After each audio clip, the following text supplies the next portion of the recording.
எல்லோரும் எப்படி இருக்கீங்க? நல்லா இருக்கீங்களா? இன்றைக்கி நான் கொள்ளு ரசம் வச்சேங்க அம்மியில் அரைச்சி. உண்மையிலே ரொம்ப நல்லா இருந்துச்சு. எப்பவுமே ரசத்துக்கு இந்த மாதிரி முழு மஞ்சள் வச்சு அரைங்க, நல்லாயிருக்கும் டேஸ்ட்டாக. கருவேப்பிலை, மிளகு, ஜீரகம், கொள்ளு இது எல்லாத்தையுமே ஒன்றாவே வச்சு அப்படியே அரைச்சிக்க வேண்டியதான். ஆனால் ரசத்துக்கு எப்பயுமே மழை அரைக்கக்கூடாது, கொஞ்சம் நொரப்பாக தான் அரைச்சிக்கணும். கருவேப்பிலை வச்சு அரைச்சா நல்லா வாசனையாக நல்லாயிருக்கும். கொள்ளு உடம்புக்கு நல்லது. சளியெலாம் பிடிச்சா பிள்ளைங்களுக்கு இந்த மாதிரி கொள்ளு ரசம் வச்சு கொடுத்தா நல்லாயிருக்கும்.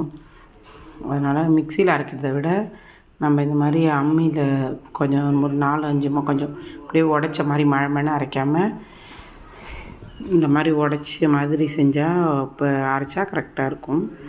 ரசத்துக்கு அதிகமாக தக்காளிலாம் வைக்காதீங்க. எப்பயுமே ஒரே ஒரு தக்காளி அந்த மாதிரி எப்படி வைக்கணுமோ அதுக்கு அந்த மாதிரி. ஆனால் தக்காளி நிறைய வைக்காதீங்க.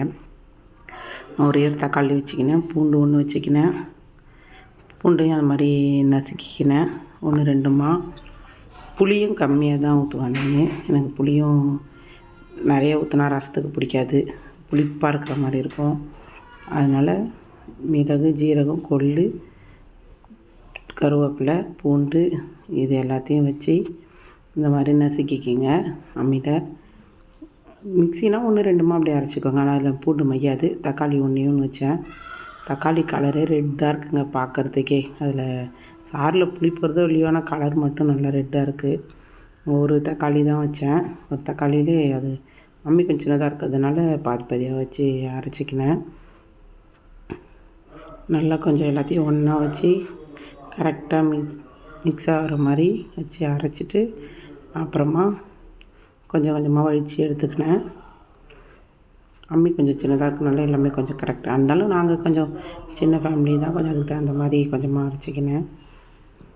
அப்புறம் வழிச்சிட்டு கொஞ்சம் மீதி இருந்த தக்காளியும் மறுபடியும் வச்சு கொஞ்சம் நல்லா மையர் மாதிரி மழை கொஞ்சம் வச்சு நல்லா மழை அரைச்சி அதுக்கப்புறம் எடுத்துக்கோங்க.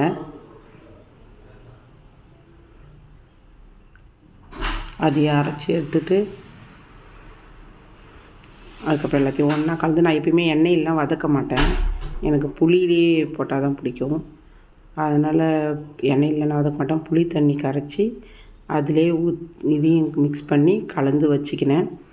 ஒரு சட்டி அடுப்பில் வச்சு அதில் எண்ணெய் ஊற்றி கடுகு, காஞ்ச மிளகா, கருவேப்பிலை 3 போட்டு தாளிச்சிக்க வேண்டியதான். யாருக்கு எப்படி பிடிக்குதோ, ஒருத்தவங்க வடகம் போடுவாங்க, இல்லை வெந்தயம் போடுவாங்க. ஒருத்தவங்களுக்கு தகுந்த மாதிரி எப்படி தாளிப்பீங்களோ அந்த மாதிரி தாளிச்சிக்கிங்க. மெயினாக ரசம் அப்படியே சும்மா லைட்டாக மேலே முட்டையாக வர்ற மாதிரி வரும்போது நம்ம ஆஃப் பண்ணிடணும். அதான் மெயின். லைட்டாக கொதிச்சிட்டா கூட அந்த ரசத்தோடைய டேஸ்ட்டு ஃபுல்லாகவே போயிடுங்க. அதான் நான் இந்த மாதிரி எண்ணத்தில் தான் ரசம்லாம் வைப்பேன். அது ஏன்னா நம்ம அப்படியே வச்சு எல்லாேருக்கும் பரிமாறதுக்கு கரெக்டாக இருக்கும், கைப்பிடி வச்ச மாதிரி அந்த மாதிரி இருக்கிறதுனால. அதனால் வச்சாச்சுங்க ரசம். உண்மையிலே ரொம்ப சூப்பராக இருந்துச்சு ரசம். கொத்தமல்லி இலை போட்டு பெருங்காயத்தூள் போட்டேன். பெருங்காயத்தூள்லாம் போட்டு கலந்து ஆஃப் பண்ணிட்டேன். ரசம் சூப்பராக இருந்துச்சு. நீங்களும் இந்த மாதிரி ரசம் வச்சு ட்ரை பண்ணி பாருங்கள், நல்லாயிருக்கும். அம்மியில் உடச்ச மாதிரி வச்சு வைங்க, சூப்பராக இருக்கும். உங்களுக்கு இந்த வீடியோ பிடிச்சிருந்தா லைக் பண்ணுங்கள், ஷேர் பண்ணுங்கள், கமெண்ட் பண்ணுங்கள். Okay, tata, by.